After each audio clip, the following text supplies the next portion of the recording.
10 மணிலேருந்து வெளியிலேருந்து வர்றதுனால ஏர்லியாகவே எல்லோரும் வந்துடுறாங்க. 10 மணிலேருந்து நிறையா பேர் இங்கே கூட்டமாக இருந்தாங்க. நான் 11 மணிக்கு வந்தேன். நிற்கிறது கூட இடம் இல்லை, சரியான வெயில். ஒரு பேரண்ட்ஸுக்கு கொஞ்சம் இந்த இது போட்டிருக்காங்க, அதை வந்து கொஞ்சம் பெருசாக சாமியானாவா அதை கொஞ்சம் பெருசாக போட்டிருக்கலாம், இல்லை உள்ளுக்குள்ளேயாவது கொஞ்சம் ஒரு இடம் ஒதுக்கியிருக்கலாம் பேரண்ட்ஸுக்குன்னு சொல்லி. எத்தனையோ ஸ்டூடெண்ட்ஸ் நிறையா பேர் வந்திருக்கிறாங்க, அதே அளவுக்கு பேரண்ட்ஸும் வந்திருப்பாங்க. பக்கத்தில் எந்த கடையுமே கிடையாது. ஸோ அதுக்கேற்ற மாதிரி நமக்கு வந்து பேரண்ட்ஸுக்கு எந்த கம்ஃபர்டபுளாக கிடையாது. எல்லோரும் தெருவில் இவ்வளோ காசு செலவு பண்ணி வர்றாங்க, அங்கே எங்கேருந்து வர்றாங்க. ஒரு பேரண்ட்ஸுக்கு எந்த ஃபெசிலிட்டிஸும் இல்லை. இவங்களுக்கே எப்படின்னா உள்ளே போன ஸ்டூடெண்ட்ஸுக்கு எப்படி இருக்காங்கன்னு தெரில. 11 மணிக்கே உள்ளே போயிட்டாங்க. 11 மணிக்கு என்ன சாப்பிட்ருப்பாங்க?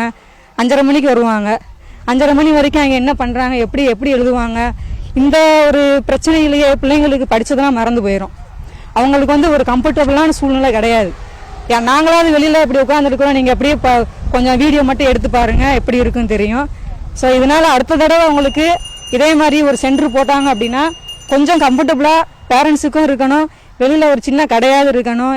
எதுவுமே எந்த ஒரு ஃபெசிலிட்டிஸுமே இல்லை. அந்த ஃபெசிலிட்டிஸ் மட்டும் கொஞ்சம் நல்லா பண்ணி கொடுத்தா நல்லாயிருக்கும்.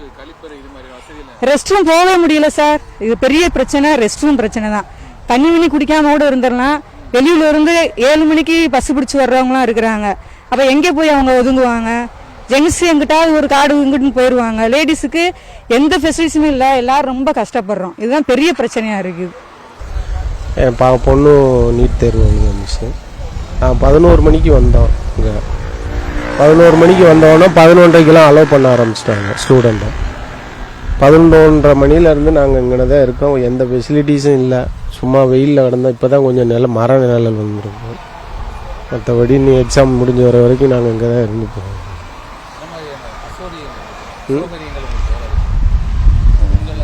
ஆமாம், அவங்க ரெஸ்ட் ரூம் போக எந்த வசதியும் கிடையாது.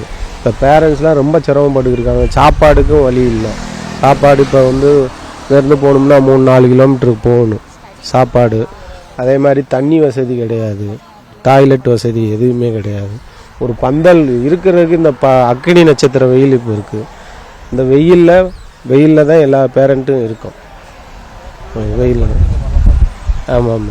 காலையில் 5 மணி வரை இப்போ இருந்து வெயிட் பண்ணி இப்போ குழந்தைகளை கூட்டிகிட்டு போகணுன்றக்காண்டி இருக்கும்.